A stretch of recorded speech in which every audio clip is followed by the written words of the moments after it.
مصطفیٰ نے یار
کوشش کریں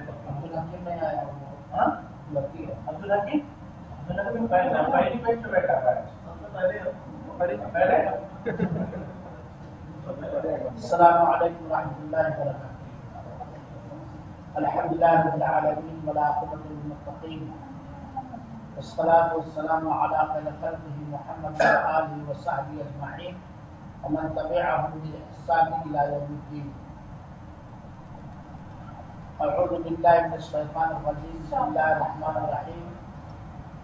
یا ایھا الناس اتقوا ربکم الذی خلقکم من نفس واحدہ وخلق منها زوجها وبث منهما رجالا كثيرا ونساء واتقوا الله الذي تساءلون به والارحام ان الله كان عليكم رقيبا. میرے مسلمان بھائیوں اور ساتھیوں، اللہ تعالی ہم سب پر اور ہم سب کی آل و اولاد پر، ہم سب کے قریبین اور رشتہ داروں پر رحم فرمائے، آمین. اللہ تعالی کے فضل اور کرم سے ہم لوگ نئے سال میں قدم رکھ چکے ہیں. 1433 ہجری ایک دن پہلے ختم ہو گیا اور اسلامی تاریخ کے حساب سے 1434 ہجری کا آج دوسرا دن ہے. اللہ تعالی سے دعا ہے کہ رب العالمین جو ہر چیز پر قدرت رکھنے والا ہے، ہر آنے والا سال اور دن سارے مسلمانوں کے لیے خیر و برکت کا سال اور دن بنائے اور اپنی معصیت اور نافرمانی سے ہم سب کو بچنے کی توفیق عطا فرمائے اور ہمیں اپنے دلوں میں تقوی اور اللہ کا خوف بٹھانے کی توفیق عطا فرمائے، آمین. میرے مسلمان بھائیوں اور ساتھیوں، ہر عقل مند آدمی یہ بات اچھی طرح جانتا ہے کہ اللہ تعالی نے جو اس کو متعین فرمائی ہے، جس کا علم صرف اللہ رب العالمین کو ہے، متعین عمر میں سے ایک سال بیت گیا، گویا ایک سال کے ہم چھوٹے ہو گئے. اب پچھلے سال کے اندر ہم نے کیا کھویا، کیا پایا، ہمیں اس کا حساب و کتاب کرنا چاہیے. جو آدمی اپنے عمل کے بارے میں جتنا ہی طے حساب کرنے والا ہوگا، سخت حساب کرنے والا ہوگا، اتنا ہی وہ کامیاب ہوگا. ہمیں تنہائی میں ہو کر کے سوچنا چاہیے، کہ غور کرنا چاہیے اور اس بات پر فکر کرنی چاہیے کہ پورا ایک سال، پچھلا سال جو بیتا ہے، اس کے اندر ہم نے آخرت کے لیے کیا توشہ بھیجا ہے۔ اللہ تعالی نے فرمایا ہے وَلْتَنظُرْ نَفْسٌ مَا قَدَّمَتْ لِغَدٍ، ہر نفس اس بات پر غور و فکر کرے کہ کل یعنی آخرت کے دن کے لیے کیا توشہ رات، زادہ رات اور سامان سفر اس نے بھیجا ہے۔ حساب و کتاب کرنے کے بعد اگر ہمیں یہ محسوس ہو کہ اللہ تعالی کی توفیق سے ہمارا پچھلا سال اللہ کی بندگی میں، اللہ کی عبادت میں، اللہ کی رضا جوئی میں، اللہ کی خوشنودی میں گزرا ہے، تو اس پر ہمیں غرور اور گھمنڈ کرنے کے بجائے ہمیں رب کا شکر گزار ہونا چاہیے اور رب سے مزید کی توفیق مانگنی چاہیے اور زیادہ کی توفیق مانگنی چاہیے۔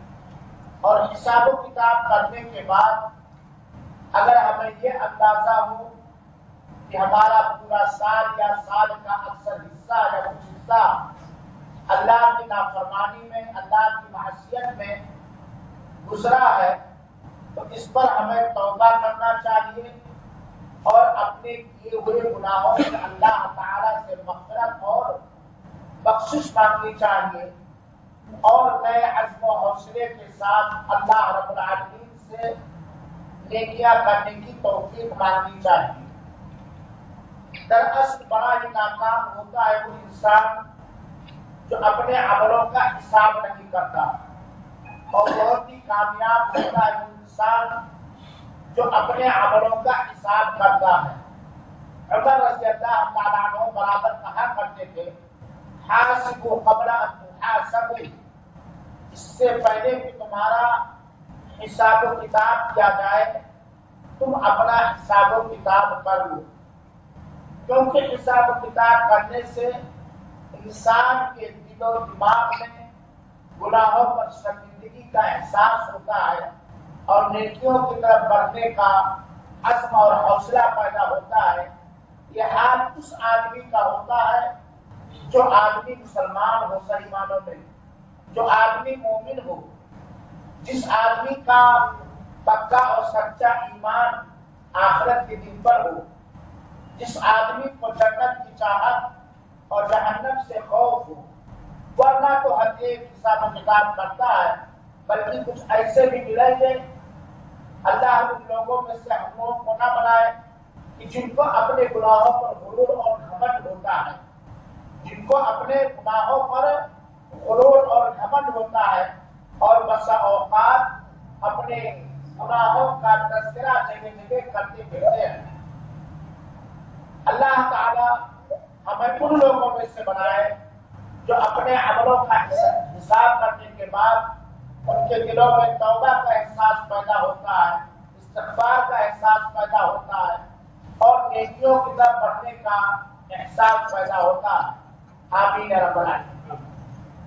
میرے مسلمان بھائیوں اور ساتھیوں، جس دن اللہ تعالی نے آسمان و زمین کو پیدا فرمایا، اسی دن اللہ تعالی نے سال کے 12 مہینے بنائے۔ جس دن اللہ تعالی نے آسمان و زمین کو پیدا فرمایا ہے، اسی دن اللہ تعالی نے سال کے 12 مہینے بنائے۔ ان 12 مہینوں میں سے 4 مہینوں کو حرمت والا مہینہ بنایا، احترام والا مہینہ بنایا۔ وہ مہینے جو احترام والے مہینے ہیں، انہیں احترام والے مہینوں میں سے ایک مہینہ محرم الحرام کا مہینہ ہے۔ محرم الحرام کا مہینہ جو کہ اسلامی سال کا پہلا مہینہ ہوتا ہے اور اسی مہینے سے اسلامی سال کی شروعات اور ابتدا ہوتی ہے، یہ سال کا پہلا مہینہ جسے محرم الحرام کا مہینہ کہا جاتا ہے، یہ حرمت والے مہینوں میں سے ہے اور احترام والے مہینوں میں سے ہے۔ اس کے علاوہ حرمت والے مہینے ذی القعدہ، ذی الحجہ اور رجب ہیں۔ تو 4 وہ مہینے جو حرمت والے مہینے، احترام والے مہینے ہیں، وہ کون کون ہے؟ ذی قعدہ، ذی الحجہ، محرم، یہ 3 کنٹینیو اور لگاتار ہیں، اور ایک مہینہ رجب کا مہینہ ہے۔ اور اللہ تعالی نے ہمیشہ اپنے بندوں کو ظلم و زیادتی سے منع فرمایا ہے۔ اللہ تعالیٰ نے حدیث قدسی کا بیان فرمایا، یا عبادی انی حرمت الظلم علی نفسی، اے میرے بندو میں نے اپنے اوپر ظلم اور زیادتی کو حرام کر دیا ہے، چنانچہ تم لوگ ایک دوسرے پر ظلم نہ کرو۔ عام طور پر اللہ تعالیٰ نے ظلم و زیادتی کو منع فرمایا، حرام قرار دیا ہے، اور خاص طور پر ان 4 مہینوں کے اندر جنہیں حرمت والا مہینہ کہا جاتا ہے یا حرام مہینہ کہا جاتا ہے، اس کے اندر اللہ تعالیٰ نے خصوصیت کے ساتھ ظلم و زیادتی کو حرام قرار دیا ہے۔ میرے مسلمان بھائیوں اور ساتھیوں، یہ محرم کا مہینہ بڑا عظیم مہینہ ہے۔ یہ عظیم مہینہ اسی دن سے ہے جس دن اللہ تعالیٰ نے آسمان و زمین کو پیدا فرمایا۔ یہ محرم کا مہینہ، احترام کا مہینہ اسی دن سے ہے جس دن اللہ تعالیٰ نے آسمان و زمین کو پیدا فرمایا۔ بلکہ یہی وہ ایک مہینہ ہے جس کو اللہ تعالیٰ نے اللہ کا مہینہ خصوصیت کے ساتھ کہا۔ سارے دن اور سارے مہینے، سارے سال یہ اللہ رب العالمین کے بنائے ہوئے ہیں، لیکن خصوصیت کے ساتھ اس مہینے کے احترام کے پیش نظر، محرم الحرام کی عظمت کے پیش نظر اللہ تعالیٰ نے اسے اللہ کا مہینہ کہا ہے۔ محرم کے مہینے کو اللہ تعالیٰ نے کہا ہے اللہ کا مہینہ۔ چنانچہ ایک حدیث کے اندر اللہ کے رسول اکرم صلی اللہ علیہ وسلم نے فرمایا، افضل الصیام بعد رمضان شہر اللہ المحرم۔ رمضان المبارک کے بعد، رمضان المبارک کے بعد سب سے افضل روزہ اللہ کے مہینہ محرم کا روزہ ہے۔ اللہ کے مہینہ محرم کا روزہ ہے۔ تو اس حدیث سے جو صحیح مسلم کی روایت ہے، اس حدیث سے صاف ظاہر ہوتا ہے کہ محرم کے مہینے کی بڑی عظمت ہے اور بڑی افضلیت ہے، اور اسے اللہ کے مہینہ ہونے کا شرف اور رتبہ حاصل ہوا ہے، جیسا کہ حدیث کے اندر آیا۔ میرے بھائیوں اور ساتھیوں، محرم کے مہینے میں ایک مسلمان کو کیا کرنا چاہیے؟ مسلمان سے میری مراد جو اپنے آپ کو سنی مسلمان کہتے ہیں، اور میں کئی بات اسی درس میں بتا چکا ہوں کہ سنی مسلمان کسے کہا جاتا ہے، یہ سمجھنا اور جاننا بہت ضروری ہے۔ سنی مسلمان اسے کہا جاتا ہے جو نبی کے طریقے پر چلے، جو نبی کے راستے پر چلے، جو نبی کی سنت کو اپنائے، جو نبی کے منہج کو اپنائے، اسے سنی مسلمان کہا جاتا ہے۔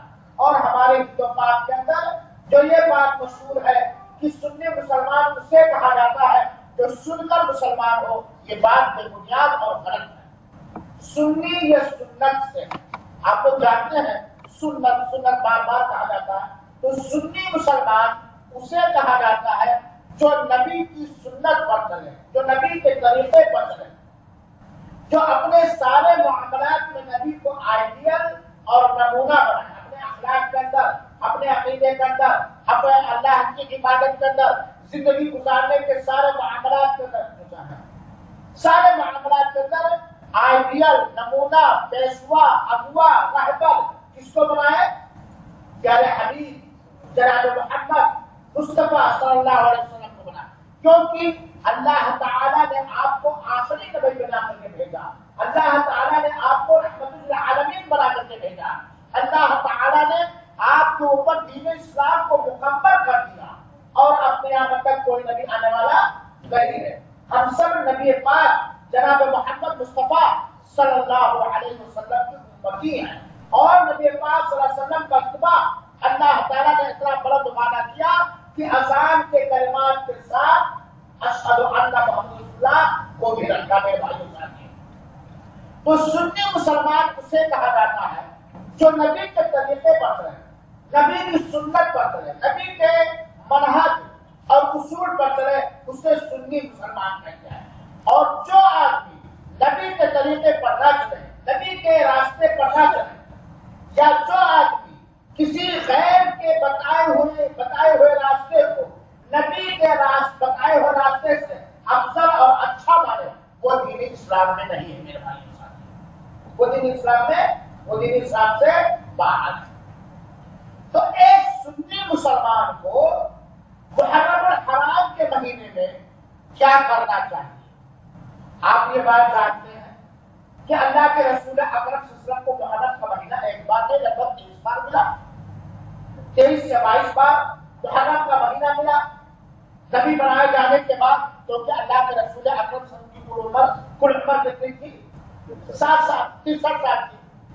اور 40 سال کی عمر میں اللہ کے رسول اکرم صلی اللہ علیہ وسلم کو نبوت اور رسالت ملی ہے. سن 11 ہجری میں اللہ کے رسول اکرم صلی اللہ علیہ وسلم دنیا سے رخصت فرما گئے ہیں. تو بحیثیت نبی، بحیثیت رسول، بحیثیت پیشوا، بحیثیت رہنما اور اغوا اور رہبر 23 سال تک اللہ کے رسول اکرم صلی اللہ علیہ وسلم نے مکہ اور مدینہ کے اندر اپنی زندگی گزاری ہے بات صحیح کہ نہیں؟ اور اللہ تعالیٰ کا فرمان، اللہ کی وحی حسب ضرورت یہ اترتی رہی ہے. اور اللہ کے رسول اکرم صلی اللہ تعالیٰ علیہ وسلم نے پوری امانت داری اور پوری دیانت داری اور پوری جبردستی کے ساتھ اللہ تعالیٰ کے ایک ایک پیغام کو، اللہ تعالیٰ کے ایک ایک حکم کو اپنے بندوں تک پہنچایا، جسے اللہ تعالیٰ نے محفوظ رکھا ہے.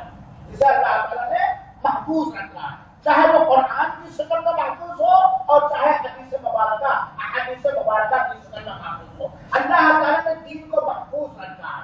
اگر کوئی شخص یہ بیڑا اٹھا لے کہ ہم دین کو ڈائمیٹ کرتے، ملیمیٹ کرتے، تحس نحس کرتے، غائب کرتے تو نہیں ہو سکتا ہے. اللہ تعالیٰ نے دین اسلام کی حفاظت کی ذمہ داری بھی رکھی ہے نا. تو ایک سنی مسلمان کو یہ دیکھنا چاہیے، غور کرنا چاہیے اس محرم کے مہینے میں کیا کریں، نبی کا طریقہ کیا ہے اور اس کی ضرورت تو ہے. ہمیشہ ایک سنی مسلمان کو نبی کا طریقہ دیکھنا چاہیے. اس کی ضرورت یاد دہانی کے طور پر اس لیے پڑتی ہے کہ بعض دشمنان اسلام کی طرف سے، بعض آل بیت کے دشمنوں کی طرف سے محرم کے مہینے میں کچھ ایسی چیزیں کر لی گئی ہے، ایجاد کر لی ہے، جس کا تعلق نہ قرآن مجید سے ہے، جس کا تعلق نہ سیرت پاک صلی اللہ علیہ وسلم سے ہے، جس کا تعلق نہ دین اسلام سے ہے، اور جس کا تعلق نہ حسن حسین رضی اللہ عنہ سے ہے، نہ فاطمہ رضی اللہ تعالیٰ عنہ سے ہے، نہ علی رضی اللہ تعالیٰ عنہ سے ہے، بلکہ انہوں نے اپنی طرف سے کر کے راضی کر دیا. تو میرے بھائیوں ساتھ محرم کے مہینے میں وہ آدمی جو خیر چاہتا ہے، وہ آدمی جو بھلائی چاہتا ہے، وہ آدمی جو اپنی آخرت کے لیے توشہ بھیجنا چاہتا ہے، وہ آدمی جو اللہ کے عذاب سے بچنا چاہتا ہے، وہ آدمی جو اللہ کی قربت اور رحمت چاہتا ہے، وہ آدمی جو اپنے رب کا فرمانبردار بننا چاہتا ہے، وہ آدمی جس کے دل میں نبی کی محبت ہے، اہل بیت کی محبت ہے، قرآن کی محبت ہے، اسلام کی محبت ہے، اسے چاہیے کہ دائرے اسلام میں رہتے ہوئے محرم کے مہینے کا احترام کرے. اس کے اندر ہر طرح کے ظلم و زیادتی سے خصوصیت کے ساتھ اپنے آپ کو بچائے رکھیں، اور اس مبارک مہینے کے اندر، اس عظمت والے مہینے کے اندر، اس اللہ کے مہینے کے اندر زیادہ سے زیادہ نفلی روزے رکھیں. نفلی روزوں کا بہت بڑا اجر و ثواب ہے. اللہ کے رسول اکرم صلی اللہ علیہ وسلم نے ایک حدیث شریف میں بیان فرمایا کہ اگر کوئی شخص اللہ کی راہ میں ایک دن روزہ رکھتا ہے تو اللہ تعالیٰ اپنے رحم و کرم سے اس کے چہرے کو 70 گز دور کر دیتا چاہتا ہے. محرم کے مہینے میں نفلی روزے کا ثبوت، اس کی دلیل سنن ترمذی کے روایت ہے. اللہ کے رسول اکرم نے فرمایا ہے کہ سب رمضان مبارک کے بعد سب سے افضل روزہ اللہ کے مہینہ محرم کا روزہ ہے. چنانچہ سنی مسلمان کو اسے محرم کے مہینے میں زیادہ سے زیادہ نفلی روزے رکھنا چاہیے. محرم کے مہینے میں ایک عظمت والا دن، احترام والا دن حرمت والا دن عاشورہ کا دن ہے، جسے 10ویں محرم کہا جاتا ہے۔ عاشورہ جسے کیا کہا جاتا ہے؟ 10ویں محرم۔ عاشورہ یا عشرہ سے ہے، یعنی 10ویں محرم۔ 10ویں محرم کی خصوصیت اللہ کے رسول اکرم صلی اللہ علیہ وسلم کی چند حدیثوں سے ثابت ہوتی ہے، اور ایک سنی مسلمان کو غور و فکر کرنا چاہیے کہ 10ویں محرم کو ایک مسلمان کے لیے کیا کرنا جائز ہے اور کس کام میں خیر ہے، بھلائی ہے، برکت ہے، اجر و ثواب ہے۔ اللہ کے رسول اکرم صلی اللہ علیہ وسلم نے فرمایا، صحیح مسلم کی روایت ہے، اللہ کے رسول اکرم صلی اللہ علیہ وسلم صوم عاشورہ 10ویں محرم کے روزے کے بارے میں فرماتے ہیں کہ اگر کسی شخص نے 10ویں محرم یعنی عاشورہ کا روزہ رکھا تو مجھے اللہ تعالیٰ سے امید ہے اس کے پچھلے 1 سال کے گناہ معاف ہو جائیں گے، اس کے پچھلے 1 سال کے گناہ معاف ہو جائیں گے۔ اس حدیث سے پتہ چلتا ہے کہ عاشورہ کے روزے کا بڑا مقام اور رتبہ ہے۔ 10ویں محرم کے روزے کا بہت ہی اجر و ثواب ہے۔ ایک دن روزہ رکھنے سے، 10ویں محرم کا روزہ رکھنے سے پورے پچھلے 1 سال کے گناہ معاف ہو جاتے ہیں اور یہ چھوٹے گناہ معاف ہوتے ہیں۔ یہ عاشورہ کی فضیلت جہاں ثابت ہوتی ہے، وہی عاشورہ کے روزے کی افضلیت ثابت ہوتی ہے۔ عبداللہ بن عباس رضی اللہ عنہ فرماتے ہیں کہ میں نے نبی پاک صلی اللہ علیہ وسلم کو نہیں دیکھا کہ آپ نے عاشورہ کے سوا اور رمضان کے علاوہ کسی اور دن کے صوم کو، روزے کو دوسرے پر افضلیت دی ہے۔ اللہ کے رسول اکرم صلی اللہ علیہ وسلم عاشورہ کے روزے کو، 10ویں محرم کے روزے کو اور رمضان کے روزے کو سب سے زیادہ افضل اور بہتر سمجھا کرتے تھے۔ اس سے مخالف کی روایت ہے۔ میرے بھائیوں اور ساتھیوں، یہ محرم کا مہینہ اسی دن سے افضل مہینہ ہے، احترام والا مہینہ ہے، اور عاشورہ کا دن اسی دن سے افضل اور بہتر ہے جیسے اللہ تعالیٰ نے جس دن اللہ تعالیٰ نے آسمان و زمین کو بنایا۔ شروع اسلام میں یہ نقطہ یاد رکھیے گا، یہ نقطہ اس لیے یاد رکھیے گا کہ بہت سارے جاہل، غیر سنی، بدعتی، خرافی، اللہ کے دشمن، رسول کے دشمن، حسن کے دشمن، حسین کے دشمن، علی کے دشمن، فاطمہ رضی اللہ تعالیٰ عنہ کے دشمن نے یہ کر دیا ہے کہ عاشورہ کا رتبہ اس دن، عاشورہ کو رتبہ اس دن ملا جس میں حضرت حسین رضی اللہ عنہ کی شان ہے۔ میں آپ کو بتانا چاہتا ہوں کہ عاشورہ یعنی 10ویں محرم کی افضلیت برتری اسی دن سے ہے جس دن اللہ تعالیٰ نے پاک وسلم کو نبی بنایا اور رسول بنایا۔ عبداللہ ابن عباس رضی اللہ عنہ فرماتے ہیں کہ پہلے عاشورہ کا روزہ فرض تھا۔ کیا تھا؟ عاشورہ کا روزہ کیا تھا؟ فرض۔ اب جب عاشورہ 10ویں محرم کا روزہ اللہ تعالیٰ نے فرض قرار دیا تو اس تاریخ کی حیثیت بڑھ گئی کہ نہیں بڑھ گئی؟ رتبہ بڑھ گیا کہ نہیں بڑھ گیا؟ عبداللہ بن عباس رضی اللہ عنہ فرماتے ہیں کہ شروع اسلام میں عاشورہ کا روزہ فرض تھا، لیکن جب رمضان مبارک کا روزہ فرض ہو گیا پورے 1 مہینے کا تو اللہ کے رسول اکرم صلی اللہ علیہ وسلم نے اجازت دی تھی جو چاہے عاشورہ کا روزہ رکھے اور جو چاہے عاشورہ کا روزہ نہ رکھے، کیونکہ 1 مہینے کا روزہ رمضان کے اندر فرض ہو۔ اس حدیث پاک سے یہ بات ثابت ہوتی ہے کہ عاشورہ کے دن کی افضلیت شروع اسلام ہی سے ہے، ورنہ اللہ تعالیٰ اس دن کے روزے کو فرض اور واجب نہ فرماتا۔ میرے بھائیوں اور ساتھیوں، اس کے اندر عاشورہ کا روزہ 10ویں محرم کے روزے کے اندر حکمت کیا ہے؟ ایک حدیث سے اس کی حکمت ثابت ہے۔ اللہ کے رسول اکرم صلی اللہ علیہ وسلم جب مکہ سے ہجرت کر کے مدینہ گئے، مکہ سے ہجرت کر کے مدینہ منورہ تشریف لے گئے تو آپ صلی اللہ علیہ وسلم نے دیکھا کہ مدینہ میں جو یہود ہے، یہودی ہے، وہ 10ویں محرم کو کیا کرتے ہیں؟ روزہ رکھتے ہیں۔ تو اللہ کے رسول اکرم نے وجہ دریافت ان لوگوں سے کہ بھائی تم لوگ 10ویں محرم کا روزہ کیوں رکھتے ہو؟ کیونکہ 10ویں محرم کا روزہ رمضان کے فرضیت کے بعد وہ ہو گیا کہ جو چاہے رکھے جو چاہے نہ رکھے. لیکن یہودیوں کو مدینہ کے اندر دیکھا کہ یہودی لوگ اب تک 10ویں محرم کو روزہ رکھتے ہیں. تو یہودیوں نے جواب دیا کہ دراصل یہی وہ دن ہے 10ویں محرم ہی کی وہ تاریخ ہے جس دن اللہ تعالی نے موسیٰ علیہ السلام کو فرعون کی ظلم و زیادتی سے نجات دیا تھا اور فرعون کو ڈبویا تھا، غرق کیا تھا. اور موسیٰ علیہ السلام نے اس شکریہ میں عاشورہ کا روزہ رکھا تھا، اس لیے ہم لوگ عاشورہ کا روزہ رکھتے ہیں. تو اس حدیث سے بات یہ بھی معلوم ہوئی کہ فرعون کس دن ڈبویا گیا؟ کس دن ڈبویا گیا؟ 10ویں محرم. اور موسیٰ پر ایمان لانے والے فرعون کی ظلم و زیادتی سے 10ویں محرم کو نجات کا اشتراک. تو موسیٰ علیہ السلام نے رب کا شکر ادا کرنے کے لیے کہ بہت بڑی مصیبت سے مجھے نجات ملی ہے 10ویں محرم کو روزہ رکھا. تو یہودی بھی 10ویں محرم کو اسی لیے روزہ رکھتے ہیں. تو اللہ کے رسول اکرم صلی اللہ علیہ وسلم ہم لوگ موسیٰ کے زیادہ قریبی ہیں کیونکہ موسیٰ بھی نبی ہم بھی نبی.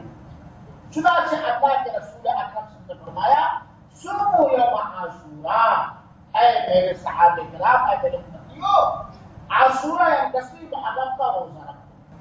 10ویں محرم کا وہ روزہ رکھو. کسی صحابی نے کہا اے اللہ کے رسول اکرم صلی اللہ علیہ وسلم، یہ لوگ 10ویں محرم کو میلہ کھیلا بھی مناتے ہیں، خوشی ریلیاں بھی مناتے ہیں. تو اللہ کے رسول اکرم صلی اللہ علیہ وسلم نے کہا ہم یہودیوں کی مخالفت کریں. چنانچہ اگر میں اگلے سال زندہ رہا تو میں 9ویں محرم کو بھی روزہ رکھوں گا. کیا کروں گا؟ 9ویں محرم کو بھی میں روزہ رکھوں گا. کیونکہ یہودی صرف 10 کو روزہ رکھتے ہیں، 10 محرم کو.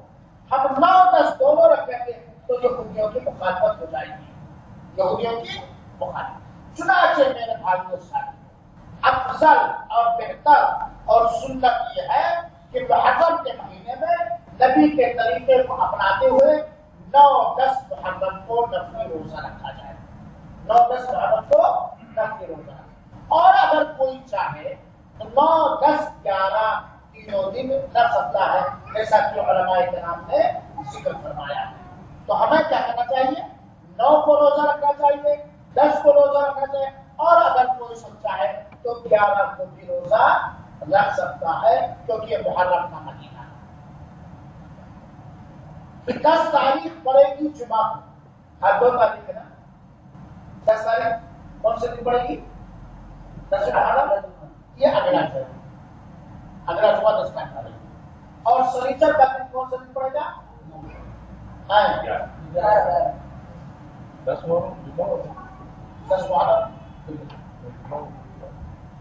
10 محرم پڑے گا.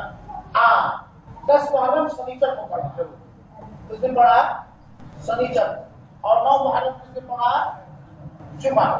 چنانچہ جمعہ سنیچر کو ہمیں روزہ رکھنا چاہیے، اور جو شخص روزہ رکھے گا اس کے 1 سال کے گناہ معاف ہو جائیں گے. رسول اللہ صلی اللہ علیہ وسلم کے زمانے میں اس روزے کا بڑا اہتمام تھا. 10ویں محرم کے روزے کا رسول اللہ صلی اللہ علیہ وسلم کے زمانے میں بڑا اہتمام تھا. یہاں تک کہ عاشورہ کا روزہ چھوٹے چھوٹے بچوں کو بھی رکھواتے ہیں، چھوٹے چھوٹے بچوں کو بھی رکھواتے ہیں. ربیع بنت معاویہ سے حدیث آئی کہتی ہے کہ ہم خود اس دن کا 100 مہینے روزہ رکھتے تھے اور اپنے بچوں سے بھی روزہ رکھواتے تھے. 10ویں محرم عاشورہ کا روزہ ہم خود رکھتے تھے اور اپنے بچوں سے بھی روزہ رکھواتے تھے. اور بھوک کی وجہ سے اگر بچے رونے لگتے تھے تو روئی وغیرہ کا کھلونا بنا کر کے دے دیتے تھے. دیکھیے میرے بھائیوں، بچوں کی تربیت. جہاں اس حدیث سے عاشورہ کے روزے کا اہتمام صحابہ اور صحابیات کے حقیقت میں یہ ثابت ہوتا ہے، وہیں پر اس بات کا ثبوت ملتا ہے کہ ایک مومن بندے کو، ایک مسلمان بندے کو، ایک سنی مسلمان کو اپنے بچوں کو بچپن سے اسلام کی تربیت دینی چاہیے. تو ربیع بنت مورث کہتی ہے کہ ہم خود محرم کا روزہ رکھتے تھے 10 محرم کا، اور اپنے بچوں کو بھی 10 محرم کا روزہ رکھواتے تھے. اور اگر بچے بھوک کی وجہ سے پریشان ہو جاتے تو ہم روئی کا کھلونا بنا کر کے دے دیتے کہ اسی کھلونے میں مست و مگن رہے یہاں تک کہ دل ڈوب جائے. آج ہے یہ چیز.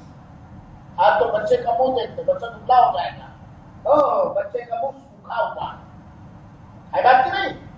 دوسری بات، اپنے بھوکے بچوں کو یا پریشان حال بچے کو یا بیمار بچے کو آج تسلی کس سے دی جاتی ہے؟ آج سمجھ نہ فلموں سے، ڈراموں سے، فلموں سے، ڈراموں سے، حرام چیزوں سے ہے بات کی نہیں، یا جاندار چیزوں کی تصویریں کر کے. آپ سب چلے جاؤ جن کو اللہ تعالیٰ نے آزمانے کے لیے مال دیا ہے ان کے گھروں میں قرآن نہیں ملے گا. اسلامی سینٹر میں آئے کہ مولانا قرآن فری ہے اور گھروں میں 150 ریال کا 200 ریال کے کتے بلی ہاتھی سجائے ہوئے رکھے رکھے ہیں. اب ایسے ہی نہیں کر پائی. آج ہم اپنے بچوں کو تسلی ان چیزوں سے دیتے ہیں کہ جو چیزیں اگر ان کے ذہن و دماغ میں بیٹھ گیا بچپن سے تو کبھی وہ ہدایت نہیں پا سکتے، کبھی وہ اچھے نہیں بن سکتے. تو میرے بھائیوں، یہ محرم کے روزے کی فضیلت ثابت ہوئی اور محرم کے مہینے کی فضیلت ثابت ہوئی. اب بدقسمتی سے سنی مسلمانوں کے یہاں یا تو جہالت کی وجہ سے یا شر و فساد مچانے والوں کی وجہ سے یا اسلام کے دشمنوں کی طرف سے محرم کے مہینے میں کچھ ایسی چیزیں رائج ہو گئی جن کا ثبوت اللہ کے رسول اکرم کی سنت سے نہیں ہے، قرآن مجید سے نہیں ہے، صحابہ کرام کے عمل سے نہیں، جن کو بدعت کہا جاتا ہے اور جن کو گمراہی کہا جاتا ہے. اور آپ لوگ اچھی طرح جانتے ہوں گے کہ محرم کے مہینے میں کیا کیا بدعتیں ہمارے سماج اور معاشرے کے اندر رائج ہیں. بہت ساری بدعتیں محرم کے مہینے میں ہمارے انڈیا اور پاکستان، ایران اور بہت ساری جگہوں پر رائج ہے. چند بدعت میں ذکر کرتا ہوں. سب سے بڑی چیز جو گمراہی کا اڈا بت پرستی ہے کہ نہیں؟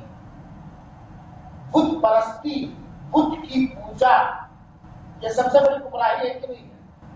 بولے بھائی. اگر کوئی آدمی بت پوجنے لگے یا مورتی پوجنے لگے آپ اس کو مسلمان مانیں گے؟ کیا مانیں گے؟ آپ کیا مانیں گے؟ کافر. کیونکہ کافر ہی بت کی پوجا کرتا ہے، مسلمان کبھی بت کی پوجا کے لیے تیار نہیں. اللہ تعالیٰ نے جنہیں مسلمان بنایا ہے ان کے جسم کے اندر جتنے خون کے قطرے، ہر قطرے کے اندر بت کی نفرت رکھی ہے. صحیح ہے کہ نہیں بھائی؟ اگر آپ کو بلا کے بت کیا جائے، چاہے جس پارٹی کا بت ہو، چاہے جس طرح کا بنایا ہو، چاہے کافر کا بنایا ہوا بت ہو، یہودی کا بنایا ہوا بت ہو، کرسچن کا بنایا ہوا بت ہو یا کسی تجارتی مسلمان کا بنایا ہوا بت ہو، بت پوجنے کے لیے آپ تیار ہوں گے؟ بولیے. خانہ کعبہ کے علاوہ، خانہ کعبہ کے علاوہ ایک صحیح مسلمان کسی اور در کے طواف کرنے کے لیے تیار ہوگا؟ اللہ تعالی کے علاوہ، اللہ تعالی کے علاوہ ایک صحیح مسلمان کسی اور کے چوکھٹ پر سجدہ کرنے کے لیے تیار ہوگا؟ بولیے. کسی اور کے چوکھٹ پر سجدہ کرنے کے لیے تیار ہوگا جو صحیح مسلمان ہوگا.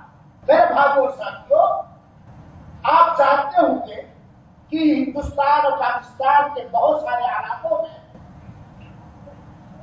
تعزیہ رکھا جاتا ہے. کیا رکھا جاتا ہے؟ تعزیہ. تعزیہ کہا جاتا ہے شوق منانا. کسی کے ہم میت ہو جائے تو اس کے یہاں تعزیت کرنے، یعنی اس کے دل میں صبر اور سکون ڈالنے کے لیے جانا، اس کے دکھ درد کو بانٹنے کے لیے جانا، اس کو کیا کہا جاتا ہے؟ تعزیہ. اسی سے آسان. تو بہت ساری جگہوں پر تعزیہ مناتے ہیں. بانس کی کھپچیوں کا اور رنگ برنگے کاغذوں کا، اور 90 تاریخ کو دروازے کے اوپر چوکی رکھتے ہیں اور اس کے اوپر سائبان ڈالتے ہیں، سایہ، تازیہ بابا کو سایہ دینے کے لیے کہ دھوپ نہ لگ جائے، شبرم نہ آ جائے، ہاں ہوا اور بدبو نہ آ جائے، اور پھر 10ویں تاریخ کو اس کا فاتحہ پڑھا جاتا ہے، معلوم ماننے کیا ہوگا وہ پڑھا جاتا ہے، طواف کیا جاتا ہے، لوبان چڑھایا جاتا ہے، بتاشے چڑھائے جاتے ہیں، اور پھر 10ویں تاریخ کو لے جا کر کے کسی تالاب میں اسے ڈبو دیا جاتا ہے، توڑ پھوڑ کر کے پھینک دیا جاتا ہے۔ آپ کو جاتی چیزوں کے لیے جاتے ہیں، دیکھا کہ نہیں دیکھا؟ جس کو کہا جاتا ہے محرمی میلہ، اس کو کہا جاتا ہے اپنے یہاں محرمی میلہ۔ میرے بھائیوں ساتھیوں، یہ تعزیہ ویسے ہی ہے، سیم ٹو سیم، جیسے درگا پوجا ہے مسلم مناتے ہیں، جیسے کراتے ہیں مسلم درگا پوجا، گنپتی جس کو کہتے ہیں درگا پوجا کے لیے، یا گنپتی کے لیے وہ بھی 10 دن تک رکھتے ہیں، اور 10ویں دن لے جا کر کے اپنے دھرم کے حساب سے وہ جو روتے گاتے جو بھی کرتے ہیں لے جا کر کے کہیں توڑ پھوڑ کرتے ہیں۔ بالکل اسی طریقے سے یہ شیعوں کے راستے سے، اہل بدعت کے راستے سے یہ چیز مسلمانوں کے اندر آ گئی کہ اس دن حسین رضی اللہ عنہ کی شہادت ہوئی تھی، چنانچہ ان کے نام کا تعزیہ بنایا جائے، اور اس تعزیہ کے اندر حسین رضی اللہ عنہ کی روح آتی ہے، اور جو مانگو گے وہ سب ملے گا۔ بلکہ یہاں تک کہ ہمارے ملکوں کی بعض بوڑھیوں سے میں نے سنا، اے حسن تیرے راج میں، اے حسن تیرے راج میں کالے مرد ادھکار ہے، کالے چھوڑ گورا بنا 12 برس چوکی میں، کہ وہ کہتے ہیں حسن تمہاری حکومت میں کالے لوگ بہت ہو گئے ہیں، کالے بچے بہت پیدا ہوتے ہیں، کالا چھوڑ کے گورا پیدا کرو، 12 سال کا زیرہ، اور اس کا پریکرما کرتے ہیں، طواف کرتے ہیں، نظر و نیاز کرتے ہیں، اور یہ عقیدہ رکھتے ہیں جس میں حسین رضی اللہ تعالیٰ عنہ کی روح آتی ہے، اور حسین رضی اللہ تعالیٰ عنہ کو نفع اور نقصان کا مالک سمجھتے ہیں۔ جتنا آپ حضرات کو دین کا علم ہے، اس علم کی روشنی میں تعزیہ رکھنا شریعت کے اندر کیسا ہے؟ جب اس علم، جتنا آپ کو دین کا علم ہے، اس علم کی روشنی میں تعزیہ کا طواف کرنا، اس سے لقمان چڑھانا، اس سے منتیں مانگنا، اس سے نظر و نیاز کرنا، کیا یہ عقیدہ رکھنا کہ حسین رضی اللہ کی روح اس کے اندر آتی ہے، حسین رضی اللہ کی پاک روح، حسین رضی اللہ تعالیٰ عنہ کی مقدس روح، پاک روح، لباس رسول کی پاک روح اس گندے خود کے اندر آئے گا میرے بھائی ساتھیوں، اس تعزیہ کے اندر آئے گا، جس کو پوچھنے والے، جن کو نہ نماز سے واسطہ، نہ روزے سے واسطہ، نہ دین سے کسی چیز سے واسطہ، میرے بھائی یہ کیسا ہے؟ یہ سراسر کفر ہے، یہ سراسر شرک ہے۔ تعزیہ رکھنا یہ بدعت ہے، اور تعزیہ کا طواف کرنا اور اس کے نام نظر و نیاز کرنا یہ شرک اور کفر ہے۔ لہٰذا میرے بھائی ساتھیوں، اس سے ہم کو اور آپ کو بچنا چاہیے اور لوگوں کو بچانے کی کوشش کرنی چاہیے۔ اسی طریقے سے محرم کے مہینے میں ڈھول اور تاشے بھی بجائے جاتے ہیں، سنا آپ نے کہ نہیں بھائی؟ ہاں، ڈھول اور تاشے بھی بجائے جاتے ہیں، اور مرثیہ کہا جاتا ہے، مرثیہ، اس مرثیہ کے اندر، اس مرثیہ کے اندر بہت سارے صحابہ کرام پر لعنتیں بھیجی جاتی ہیں۔ اے میرے مسلمان بھائیوں، اللہ ہم پر اور آپ پر اپنی رحمتوں کی بارش برسائے، آمین۔ اللہ کے رسول اکرم صلی اللہ علیہ وسلم کے سب سے زیادہ قریبی کون لوگ تھے؟ صحابہ کرام، جنہیں اللہ تعالیٰ نے رسول کے کا ایمان کی حالت میں دیکھنے کی توفیق بخشی، جن کی مومن نگاہوں میں، جن کی مومنہ نگاہوں میں رسول اکرم سب کو دیکھا، آپ کی خدمت کی، آپ کی دعوت پر لبیک کہا، آپ کی دعوت پر ایمان لائے، آپ کی ہر طرح سے مدد فرمائی۔ صحابی کسے کہتے ہیں؟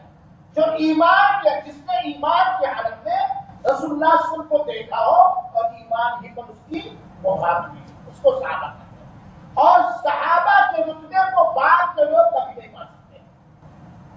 اب وہ لوگ جن کو اللہ کے رسول اکرم صلی اللہ علیہ وسلم جن کے بارے میں اللہ کے رسول اکرم صلی اللہ علیہ وسلم فرمایا لا تسبوا اصحابی، میرے صحابہ کو برا بھلا نہ کہو، ان پر لعنت بھیجنے والا کیسے مسلمان ہو سکتا ہے؟ صحابہ کرام پر لعنت بھیجتا ہے۔ غیر اللہ سے مدد مانگی جاتی ہے ان کاموں میں جن میں مدد کرنے کا اختیار اور طاقت صرف اللہ رب العالمین کو۔ غیر اللہ سے مدد مانگی جاتی ہے ان کاموں میں جن میں مدد کرنے کا اختیار اور طاقت صرف اللہ رب العالمین کو۔ لمبا نقصان پہنچانے کا اختیار کس کو ہے؟ لڑکا لڑکی دینے کا اختیار کس کو ہے؟ مصیبتیں دور کرنے کا اختیار کس کو ہے؟ رحمتیں اتارنے کا اختیار کس کو؟ کیا اللہ تعالیٰ کے علاوہ ہے کوئی؟ اس میں نعرہ لگایا جاتا ہے یا حسن یا حسین یا علی یا فاطمہ المدد، اے حسین مدد کرو، اے علی مدد کرو، اے مولا مدد کرو۔ میرے بھائیوں اور ساتھیوں، آپ کے ذہن و دماغ میں اتارنے کے لیے میں کہتا ہوں، اگر حسین رضی اللہ تعالی عنہ جن کو شہادت کا اونچا رتبہ ملا، جن کو شہادت کا اونچا رتبہ ملا، ناکام نامراد وہ ہوا جس نے حسین کو قتل کیا۔ اور یہاں یہ بھی بات کرنے لگے گا، یزید رحمت اللہ علیہ نے نہ حسین کو قتل کیا ہے اور نہ حسین کے قتل کرنے کا آرڈر دیا تھا۔ تاریخی واقعہ صحیح ہے۔ حسین رضی اللہ عنہ نے حسین رحمہ اللہ نے نہ یزید کو، حسین رضی اللہ عنہ نے حسین رضی اللہ عنہ کا قتل نہ یزید رحمۃ اللہ علیہ کے حکم سے ہوا اور نہ یزید رحمۃ اللہ علیہ کی تلوار سے ہوا۔ ہاں ٹھیک ہے، اس وقت ملک کے ذمہ دار وہ تھے، مسلمانوں کے امیر وہ تھے، امیر المومنین خلیفۃ المسلمین وہ تھے، لیکن کیا کسی مسلمان بادشاہ کے حکومت میں کسی کا قتل ہو جائے تو آپ یہ مان لیں گے کہ اس بادشاہ نے قتل کیا ہے؟ نہیں میرے بھائی۔ حسین رضی اللہ عنہ سے آپ لوگ مدد مانگتے ہیں یا حسن یا حسین بات میں کیا کیا؟ حسین رضی اللہ تعالی عنہ کو اگر کسی غیر کی مدد کرنے کی طاقت ہوتی تو اپنی مدد کرنے کی طاقت ہوتی؟ بولو بھائی، اگر آپ کسی غیر کی مدد کر سکتے ہیں، کسی غیر کو بچا سکتے ہیں تو اپنی بچاؤ نہیں کر سکتے ہیں؟ اگر حسین رضی اللہ تعالیٰ عنہ کو اپنے بعد کے سارے لوگوں یا اپنے سے پہلے کے لوگوں کی مدد کرنے کی طاقت ہوتی تو کوئی تلوار حسین کی سر پر نہ جھکتا۔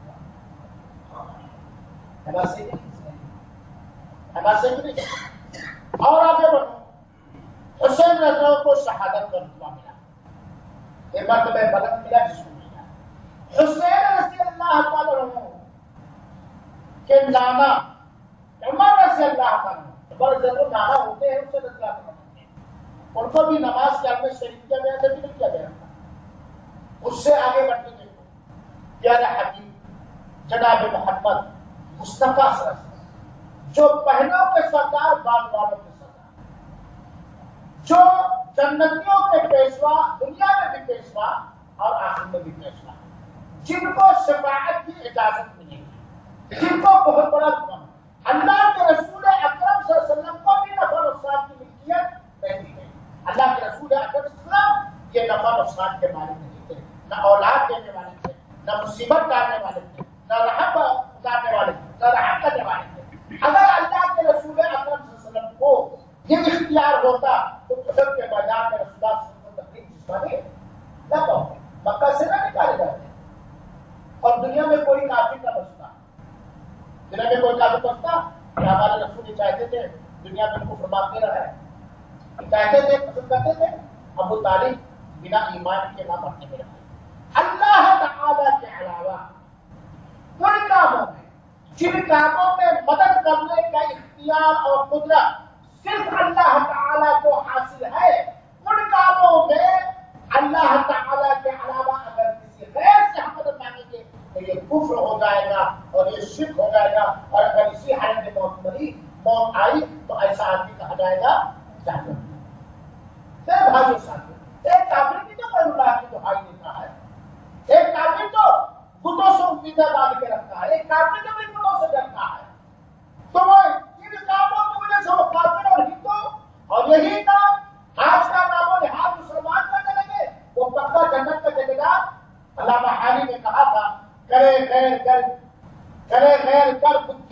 تو کافر، جو ٹھہرائے بیٹا خدا کا تو کافر، جھکے آگ پر پہلے سجدہ تو کافر، کواکب مانے کرشمہ تو کافر، مگر مومنوں پر کشادہ ہی رہا ہے، مگر مومنوں پر کشادہ ہے رہا ہے، پرستش کرے شوق سے جس کی چاہے، کبھی کو جو چاہے خدا کا دکھائے، اماموں کا رتبہ نبی سے بڑھائے، مزاروں پہ دن رات نظریں چڑھائے، مزاروں پہ دن رات نظریں چڑھائے، شہیدوں سے جا جا کے مانے دعائے، نہ توحید میں کچھ خلل اس سے آئے، نہ اسلام بگڑے نہ اسلام بگڑے نہ ایمان جائے، وہ دین جس سے توحید پھیلی جہاں میں، ہوا دروازہ حق زمین و زمان میں، رہا شد باقی نہ وہم و گما میں، وہ بدلا گیا آ کے ہندوستان میں، ہمیشہ سے اسلام تھا جس پہ نازا، ہمیشہ سے اسلام تھا جس پہ نازا، وہ دولت بھی کھو بیٹھے آخر مسلمان۔ اگر ایک کرسچن عیسیٰ علیہ السلام کو اللہ کا بیٹا مانے تو وہ کافر، اور اگر ایک ہندو جا کے بتوں کے نام چڑھائے تو وہ کافر، اور مسلمان جو چاہے کرے، مسلمان جو چاہے کرے، جس کو چاہے اللہ کا بیٹا بنا دے، جس کو چاہے اللہ کا ولی بنا کر دے، اللہ کی قدرت اس کو دے دے، جہاں جس کو جو چاہے تعزیہ بنا دے، جہاں چاہے چندہ چڑھائے، جہاں چاہے پھول چڑھائے، جہاں جا کے چاہے تباہ کرے، جہاں جا کے منت مانگے، یہ مومن مانی جائے گی؟ نہیں میرے بھائیو ساتھیو، جس عقیدے کی وجہ سے ایک کافر کافر مانا جاتا ہے، جس عقیدے کی وجہ سے ایک کافر کافر مانا جاتا ہے، اگر وہی عقیدہ مسلمانوں کے اندر آنا ہے تو لفظ مسلمان سے مسلمان نہیں مانا جائے گا، اس عقیدے کی وجہ سے وہ بھی کافر مانا جائے گا، نہیں مانا جائے گا اس عقیدے کی۔ مثال کے طور پر کرسچن عیسیٰ علیہ السلام کو اللہ کا بیٹا مانتے ہیں، ایک مسلمان گھر میں پیدا ہونے والا عبداللہ جو جمعہ بھی پڑھتا ہو، نماز بھی پڑھتا ہو، روزہ بھی رکھتا ہو، زکات بھی دیتا ہو، لا الہ الا اللہ بھی پڑھتا ہو، قرآن کی تلاوت بھی کرتا ہو، صدقہ و خیرات بھی کرتا ہو، وہ اسی کو اللہ کا بیٹا ماننے لگے تو مسلمان بنا جائے گا۔ ایک ہے مسلم جا کر کے اپنی مورتیوں کے نام چڑھائے، گنپتی پوجا، درگا پوجا، کالی مائی کا پوجا اور پتہ نہیں کیا کیا پوجا کریں، ایک اپنے آپ کو مسلمان کہنا، جس ولی کے قبر پہ جا کے طواف کرے، سجدہ چڑھائے، پھول چڑھائے، منت مانگے، اسی کے پسند ہے، اسی سے ڈرے تو مسلمان مانا جائے گا۔ میرے بھائیو ساتھیو، توحید کے سب سے بڑی نعمت ہے۔ آج اگر حسن حسین رضی اللہ تعالیٰ ہو جو اللہ کے رسول اکرم کے نواسے ہیں، جن سے ہمیں اپنی جان سے بھی زیادہ محبت ہے، جن کا طریقہ ہمارے نزدیک سب سے محبوب طریقہ ہے، آج اگر حسین رضی اللہ تعالیٰ زندہ ہوتے اور ان کے نام پر جو کچھ کیا جا رہا ہے ہندو پاک کے اندر کہیں بھی، ان کے اوپر حسین رضی اللہ عنہ ان کے خلاف جہاد کرتے ہیں، کیونکہ حسین رضی اللہ توحید والے تھے، کفر اور شرک والے نہیں تھے۔ میرے بھائیو ساتھیو، اسی طریقے سے اسی محرم کے مہینے میں دوحہ کیا جاتا ہے، ماتم کیا جاتا ہے، کالا پٹا پہنا جاتا ہے۔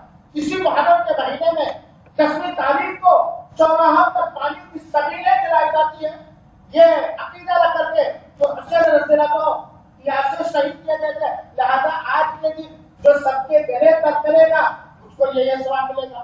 میرے بھائیو ساتھیو، حسین رضی اللہ عنہ کو شہادت ملی ہے، یہ بڑا رتبہ ملا ہے، یہ بڑا مقام ملا ہے، اور حسین رضی اللہ عنہ سے پہلے کتنے صحابہ کیا سے شہید کیے گئے ہیں؟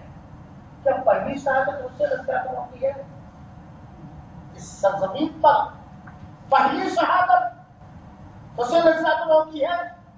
نہیں میرے بھائی سمیہ رضی اللہ تعالیٰ عنہ کو یاد کرو، سمیہ رضی اللہ تعالیٰ عنہ کو یاد کرو کہ ابو جہل باندھ باندھ کر کے مارتا تھا مکہ کے اندر، ابو جہل باندھ باندھ کر کے مکہ کے اندر مارتا تھا اور شرمگاہ کے اندر بیزار باندھ کر کے شہید کر دیا تھا۔ سید الشہداء سارے شہیدوں کے سردار حمزہ رضی اللہ تعالیٰ عنہ کو یاد کرو، احد کے میدان میں کیا حمزہ رضی اللہ عنہ یہاں سے نہیں تھے؟ میرے بھائیو ساتھیو، تو یہ سبیلیں چلانا، یہ لوحہ کرنا، اللہ کے رسول اکرم جس نبی پر ہمارا اور آپ کا ایمان ہے، اگر ہمارا اس بات پر ایمان ہے کہ نبی پاک صلی اللہ علیہ وسلم پر دین اسلام مکمل ہو چکا ہے، تو اس نبی نے فرمایا ہے کہ وہ آدمی ہمارے طریقے پر نہیں ہے، وہ آدمی ہمارے دین پر نہیں ہے جو لوحہ کرے، جو ماتم کرے، جو گال کسی مصیبت پر گال نوچے، گریبان چاک کرے، وہ آدمی ہمارے طریقے پر نہیں ہے۔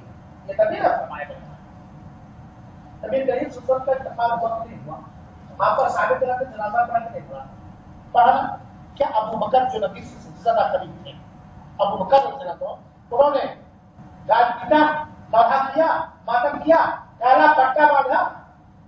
بہت بڑے افسوس کی بات ہے، بڑے افسوس کی بات ہے۔ ڈھول اور کیسے کب بجائے جاتے ہیں؟ خبری میں کہ خوشی میں؟ پہلا کب رکھتا ہے؟ خوشی میں نا؟ ڈھول اور کیسے کب بجائے جاتے ہیں؟ غیر مسلم ڈھول اور کیسے کب جاتے ہیں؟ جب کوئی خوشی ہونے والی ہوتی ہے، کیا اسے رکھ رہا ہو کہ تعزیت بھی تم کر رہے ہو، ہم بھی منا رہے ہو، سو بھی منا رہے ہو، اور ڈھول کیسے بنا بجا بجا کے ناچتے اور گاتے بھی ہو؟ یہ کون سی بات؟ اس مہینے کو بہت سارے لوگ منحوس سمجھتے ہیں، توبہ توبہ استغفر اللہ۔ بہت سارے لوگ محرم کے مہینے کو منحوس